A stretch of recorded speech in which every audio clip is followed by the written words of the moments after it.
Unless you're Joanna Gaines, the thought of updating and prepping your home for sale can seem very daunting. All those little repairs you were happy to postpone for another day may be glaring at you now that you have to put your house up on the market.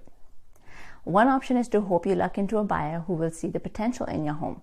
The second option is to put some money and time into a few repairs that will get your home market ready.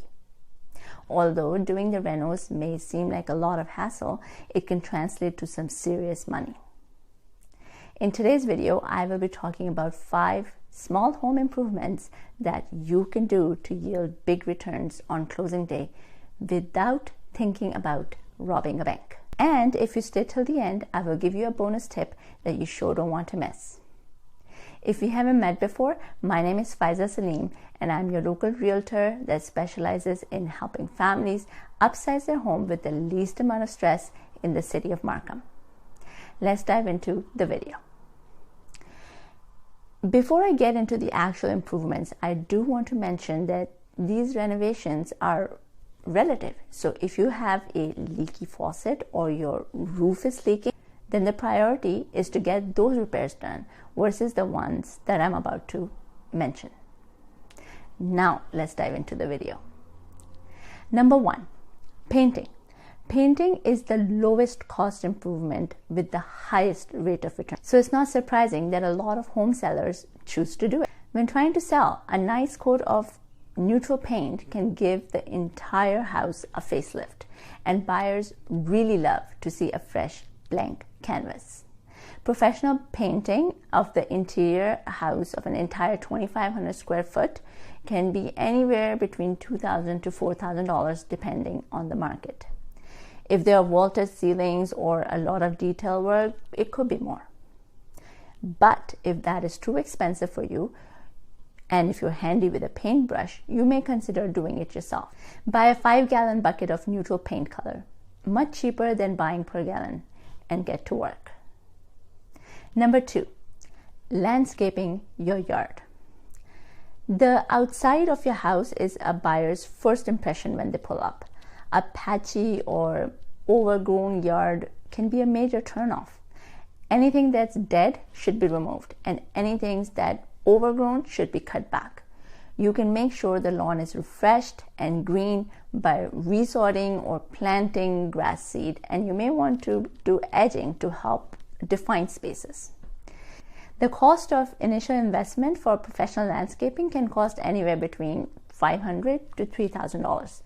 But if you're up for a little sweat equity, roll up your sleeves and remove anything dead yourself. You also don't need a professional to purchase grass seed. Just follow the directions for planting and keep it watered and mowed. For some color, you can purchase a few bright annual flowers at your local garden shop and either plant them directly into the landscape around the house or add them to the pots near the front door. If you're enjoying this video so far, don't forget to wait till the end for the bonus tip, the best tip that will give you the most ROI. Number 3, flooring. Replacing carpet or repairing flooring is an improvement that is trending right now. If you've got a lot of rooms with many types of floorings, you might want to bite the bullet and invest in new flooring for all to create a seamless feel throughout the house. Wood floors or even engineered wood floors are preferable to carpeting, even though those options can be more costly. If, however, you can't afford to upgrade to wood, new carpeting is still a major selling point. If an upgrade absolutely isn't in the budget, then look to have your carpeting and hardwood professionally cleaned. If you have a few worn, discolored areas on the hardwoods, touch them up yourself with a little water-based stain to make less notice. And don't forget about the charm of a nice throw rug when needed. Number 4, bathroom update. A bathroom that looks old can really date a house. A mid-range bathroom update, think natural stone for countertops, not high-end quartz, offers a great return on investment. Some other things you can do to vamp up the look of the bathroom are painting the cabinets, changing the light fixtures, changing the hardware if it's in poor condition. These are all cost effective and you could likely handle this DIY project. Number 5, update the lighting fixture. Replacing lighting throughout the house can be a simple update for a very small investment, but it can make a huge impact where appearance is concerned. As you look at options for chandeliers, pendant lightings, and ceiling fixtures, remember to keep color consistent with your home's hardware. For example, you can mix metals such as copper and oiled bronze or brushed nickel with chrome, but you wouldn't want to mix gold and silver tones together. The initial cost of investment for light fixtures could be a few hundred to thousands of dollars depending on the source and style. But there are often good deals to be found at places like IKEA, Home Depot, Lowe's, Costco, and Amazon. Alright, as promised, here is the bonus tip. Kitchen update.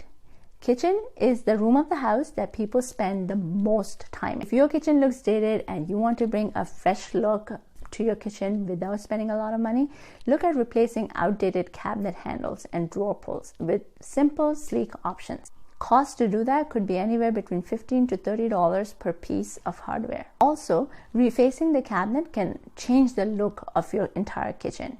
Cost can be $1,500 to $2,500 depending on the size of the kitchen and depending on the painter. Now that you know the top 5 repairs and a bonus tip for the best return on investment when selling a house, you may also be interested in my next video where I will be discussing if you should do any renovations prior to selling or should you sell as is. If you have any questions or comments about the information I covered today, please go in the comment section below and let me know. Thank you so much for tuning in, and I will see you soon.